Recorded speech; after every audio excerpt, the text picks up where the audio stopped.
दोस्तों, रात को आसमान पर उत्तर दिशा में एक तारा चमकता, जिसे ध्रुव तारा कहा जाता है। इस तारे का नाम भक्त ध्रुव के नाम पर ही रखा गया है, जो कि भगवान विष्णु के परम थे। आज हम आपको भक्त ध्रुव की भक्ति भरी कहानी सुनाने जा रहे हैं। बहुत समय पहले की बात है। उत्तानपाद नाम के एक महाराजा थे, जो बहुत ही प्रजापालक थे। उनकी दो पत्नियां थीं, जिसमें बड़ी पत्नी का नाम सुनीति और छोटी का नाम सुरुचि था। दोनों पत्नियों के एक एक पुत्र थे। सुनीति के पुत्र का नाम ध्रुव और सुरुचि के पुत्र का नाम उत्तम था। उम्र में ध्रुव उत्तम से बड़ा था। राजा उत्तानपाद को अपनी छोटी पत्नी सुरुचि अधिक प्रिय थी, जिसकी वजह से वो सुरुचि की किसी भी बात को नहीं काटते थे। उन्होंने रानी सुनीति के सारे अधिकार छोटी रानी सुरुचि को दे दिए। सुनीति काफी दुखी रहती थी और सुरुचि को काफी घमंड हो गया था। उसने मन ही मन ये भी ठान लिया था कि उसका पुत्र उत्तम ही राजा उत्तानपाद का उत्तराधिकारी होगा।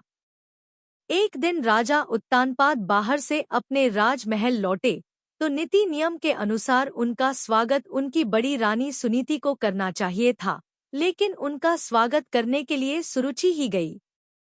इस पर राजा उत्तानपाद के राजगुरु ने कहा, रानी सुरुचि, आप ऐसा कदापि नहीं कर सकती। तब राजा उत्तानपाद बोले, इसमें ऐसा क्या घटित हो गया गुरुजी, जो आप इसका विरोध रहे हैं? राजगुरु ने उत्तर दिया, किसी भी राजा के स्वागत करने का पहला अधिकार बड़ी रानी का होता है। चूंकि आप प्रजापालक हैं, तो आपका ये धर्म बनता है कि बड़ी राजी को उनका अधिकार दे और आप सारे धर्मों का निष्ठापूर्वक पालन करें। तब रानी सुरुचि ने कहा, महाराजा ने बड़ी रानी के सारे अधिकार मुझे दे रखे हैं। अगर राजा मना करेंगे कि मैं उनका स्वागत ना करूं तो मैं नहीं करूंगी। राजा उत्तानपाद बोले, मैं ये अधिकार अपनी छोटी रानी सुरुचि को देता हूँ। रानी सुरुचि ही मेरा स्वागत करें। अब सुनीति काफी दुखी रहने लगी। एक दिन ध्रुव दौड़ते हुए अपनी माँ के पास आया और बोला, माँ, पिताजी को महल में वापस लौटे हुए काफी देर हो चुके हैं, लेकिन वो अब तक यहाँ नहीं आए। सुनीति ने कहा, वो तो छोटी माँ के कक्ष में होंगे पुत्र। ध्रुव ने पिता से मिलने की जिद की, लेकिन माँ सुनीति ने उसे जाने से मन किया। बालक ध्रुव हटकर दौड़ता हुआ राजा उत्तानपाद के पास चला जाता है और कहता है, पिताजी आप आ गए। आप मुझसे मिलने नहीं आए, इसलिए मैं ही आपके पास आ गया। पिताजी, मुझे आपकी गोद में बैठना है।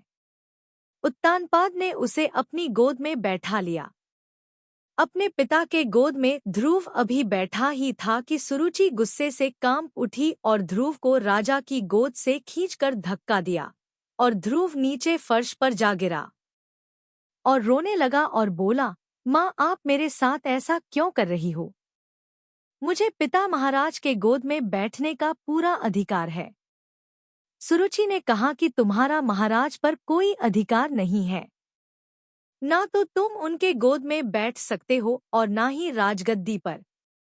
अगर तुम्हें ये सारे अधिकार चाहिए तो जाकर तपस्या करो और भगवान से कहो कि वो तुम्हें अगले जन्म में मेरी कोख से पैदा करे।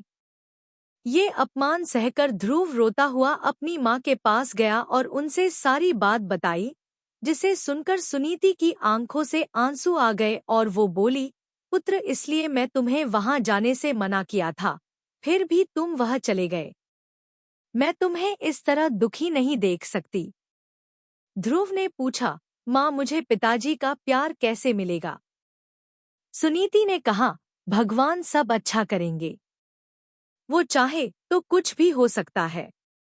ध्रुव बोले, माँ, मैं भगवान को मनाने के लिए जाता हूँ ताकि वो मुझे मेरे पिता का प्यार लौटा सके। ध्रुव रोते हुए जंगल की ओर चला गया तो रास्ते में उसे नारद मुनि मिले।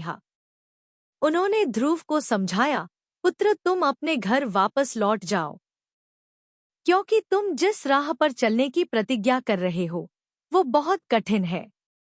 ध्रुव ने कहा, नहीं देवश्ऋषि, मैं अपने पिता के प्यार को पाने के लिए कुछ भी कर सकता हूँ।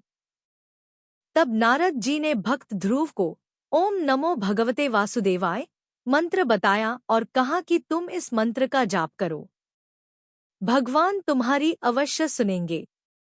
ध्रुव एक विशाल वृक्ष के नीचे बैठकर भगवान विष्णु की तपस्या में लीन हो गया।